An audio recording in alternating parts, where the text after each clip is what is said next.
In this section, I'd like to talk about cloth.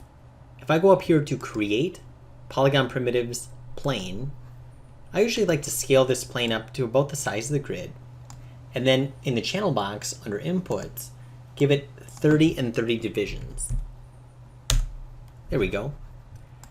Wherever there's a division will allow the cloth to actually kind of fold. So I'm just going to go ahead and kind of rotate this up above the grid, 90 degrees. There we go. Now, if I want to make this cloth, I simply go into my Effects menu, End Cloth, Create End Cloth. That's it. Now I'm going to go ahead and give myself 500 frames, rewind to the beginning, and press play. Okay. Well, maybe not what you expected. Not too impressive, right? The thing is that cloth is falling down, even though we did not physically attach gravity to it. Okay. That's because it's N cloth. What N stands for is Nucleus. And if I go into the attribute editor, and if I click on the cloth, I can see that up here, I should be able to find the Nucleus. There it is. So there's a tab called Nucleus here. And the Nucleus is where you can find kind of the world attributes. And one of those world attributes is gravity and wind. Okay. Notice that this doesn't say N fields and solvers. So think of this as kind of like independent of this Nucleus, where anything with N, like N particles and cloth and hair and constraints, those are all compatible with the Nucleus. So if I go to use plane, what that does is it creates a floor. So if I hit play, you can see that now the cloth comes in contact with the floor. And it doesn't really matter that the grid is there. Think of it as just kind of an infinite wall, an infinite plane, basically where the grid is. Okay. Now I could raise or lower that plane. So this would be X, Y, and Z. So I could lower it, or I could raise it or lower it. So if I lowered it, like let's say -5 on Y, now when I hit play, I can see that it falls 5 units below the grid. I usually just leave it where the grid is, makes it easier to kind of think about. Okay. And that's the main thing that I want to show here. And I'm going to just show you that if I added another plane,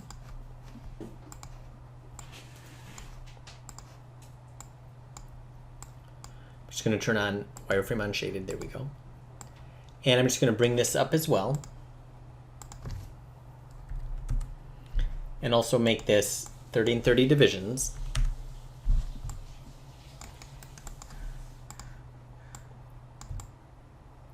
And now I'm going to go ahead and go to End Cloth, Create End Cloth. Okay, great. Now if I hit play, I can see that they both respond. And then if I go into this one, and if I go into the Nucleus, and let's say if I did this at -5 again, okay, let's see if this one goes farther down. Okay, I can see that they actually are both identical. Okay, so they both moved further down. So in other words, when I adjust the Nucleus, it doesn't matter which one I have selected. They're all connected to the same Nucleus. Okay.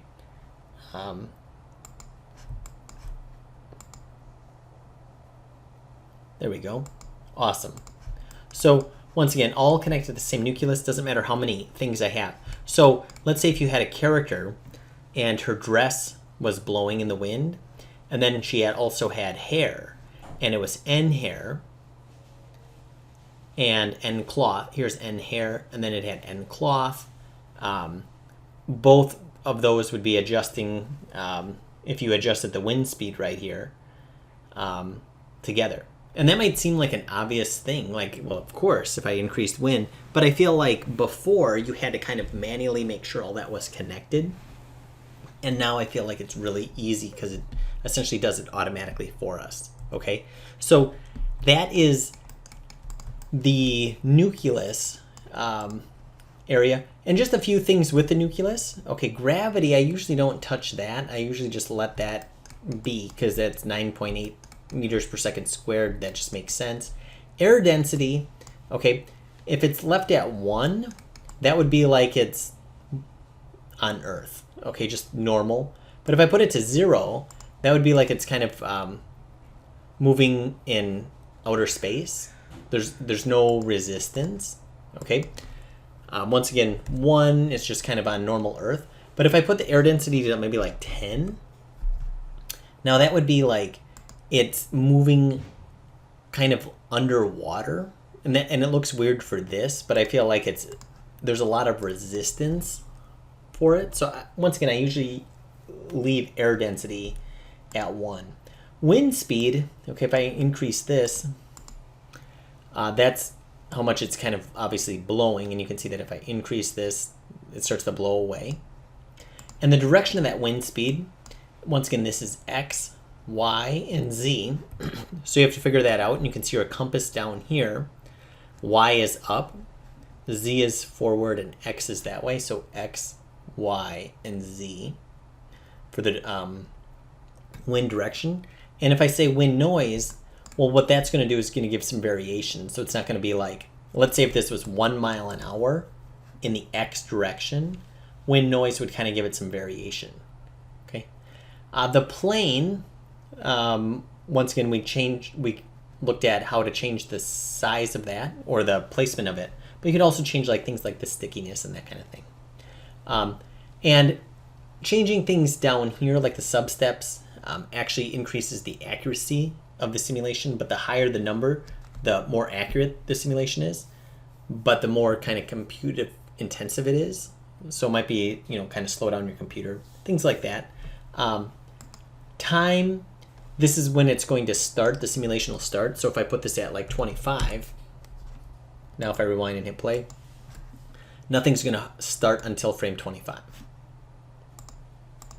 Usually I just want to keep that at 1. Scale attributes, on the space scale, what that does is, like, let's say if your scene is, if it's real world scale, meaning like if somebody is 6 feet tall, they're actually modeled 6 feet tall in Maya. But let's say if they were miniature, they were 6 centimeters tall, and each centimeter represented a foot. Well, then you could offset that by your space scale to make it coincide with the different size. So think about like a blueprint of a building. A blueprint, it says like 1 inch equals 1 foot. Okay, so if we had a house on fire, like a dollhouse, that fire is going to look different than if a normal house was on fire. Okay, so the space scale kind of helps to correct that. And I'm not really going to worry too much about that, but I just kind of wanted to touch on these different aspects of the nucleus.